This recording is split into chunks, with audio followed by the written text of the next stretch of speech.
E aí pessoal, beleza? Feliz de estarmos novamente juntos para analisarmos um pouquinho mais da Epístola aos Filipenses, e hoje nós estaremos analisando a porção que vai do versículo 1 até o versículo 11 do capítulo 2.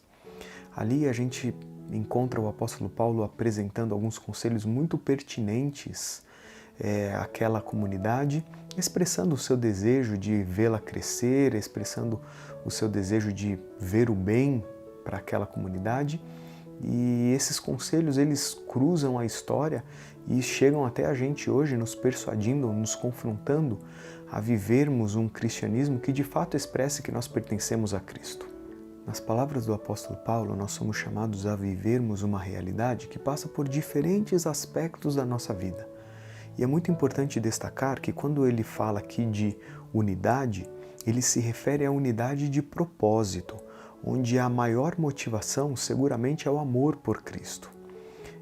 Para que nós alcancemos esta unidade, ele menciona que é muito importante que a gente evite algumas coisas e pratique outras. E é justamente sobre isso que nós vamos falar hoje.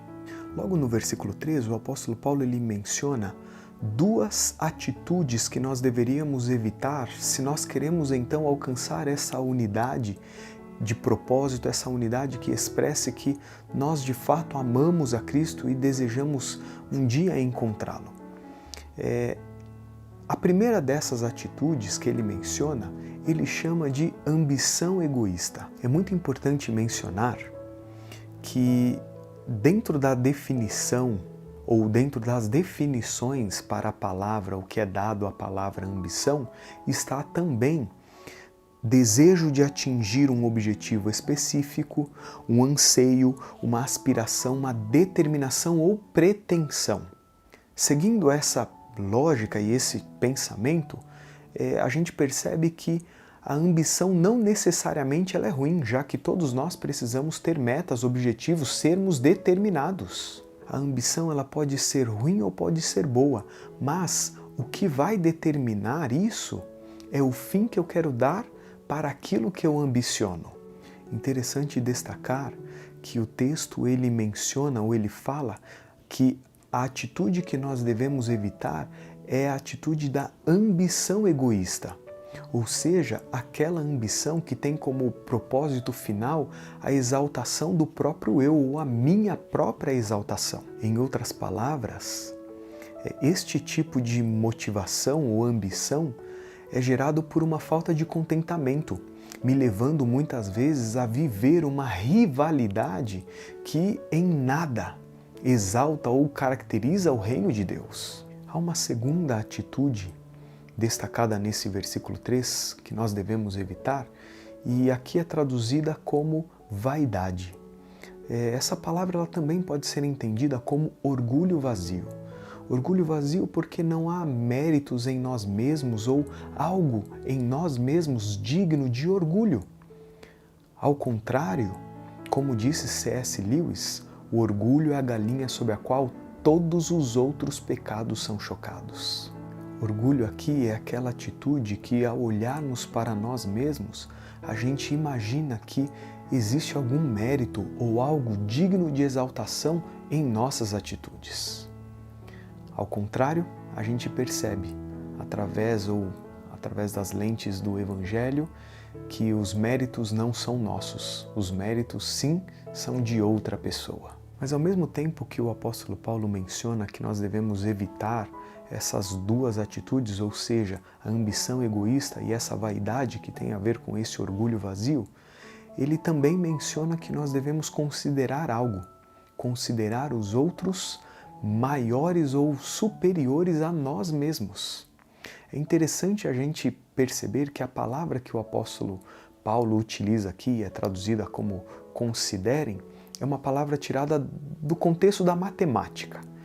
E esta palavra tem a ver com cálculo. E é como se o apóstolo Paulo estivesse dizendo assim, olha, calculem. Quando você for fazer um cálculo na equação da vida, observe que você sempre vai ser inferior ou se considere inferior às outras pessoas. Esse é um verdadeiro desafio contemporâneo, já que a gente vive essa tendência de exaltação própria. Só que esse desafio não é um desafio puramente contemporâneo ou dos nossos dias.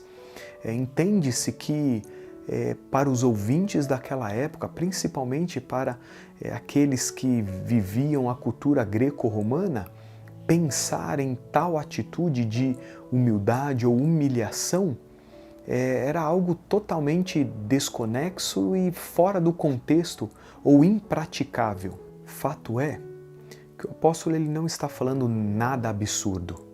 Tanto é que ele utiliza um argumento muito plausível para defender a sua tese. E eu gostaria de ler o versículo ou os versículos 5, 6, 7 e 8 com vocês. Seja a atitude de vocês, diz o versículo 5, a mesma de Cristo Jesus, que embora sendo Deus, não considerou que o ser igual a Deus era algo a que devia apegar-se, mas esvaziou-se a si mesmo, vindo a ser servo, tornando-se semelhante aos homens, e, sendo encontrado em forma humana, humilhou-se a si mesmo e foi obediente até a morte e morte de cruz. Observe que da mesma maneira que nós temos duas atitudes a serem evitadas, basicamente, nós também temos duas atitudes a serem copiadas ou praticadas. Estas têm a ver não com algo que o apóstolo Paulo tira da cabeça dele, mas tem a ver com a experiência, com a vida do próprio Cristo. Quase que em oposição à ambição egoísta e à vaidade, nós encontramos aqui o ato de esvaziar e humilhar-se a si mesmo. Em outras palavras, aquele que é o próprio Deus se desapegou do seu poder e se esvazia e se humilha, tornando-se um semelhante a nós. Ele nos ensina que o apegar-se a si próprio, que o ato de você se auto-vangloriar ou exaltar não é um princípio divino. Paulo não está dizendo nada novo aqui. O próprio Cristo já havia dito algo semelhante quando expressa: pois todo aquele que a si mesmo se exalta será humilhado, e todo aquele que a si mesmo se humilhar será exaltado. Sabe, queridos, Paulo desejava ver uma igreja vibrante, cumprindo o seu propósito de pregar e exaltar a Cristo. Mas para que isso pudesse acontecer, algumas atitudes precisavam ser evitadas e outras praticadas. Ambição egoísta, vaidade ou orgulho vazio eram atitudes que deveriam ser evitadas porque em nada contribuem para a santificação. Ao contrário, têm o poder de minguar aquilo que o Espírito Santo deseja fazer em nós. Ao contrário, a humildade praticada ou expressada através do ato de desapegar-se, de humilhar-se, seguramente reflete não só aquilo que Deus espera ou deseja para a nossa vida, mas também reflete a própria vida e caráter de Cristo.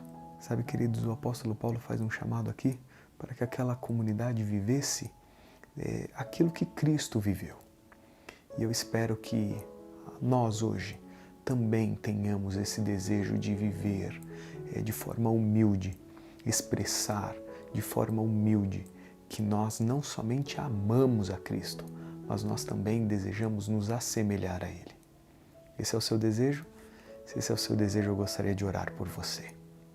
Querido e bom Deus, nós queremos te agradecer pelo privilégio de ter a Tua Palavra ao nosso alcance e também pela certeza que temos de que o Senhor nos escuta e se dispõe a nos ajudar através do Teu poder.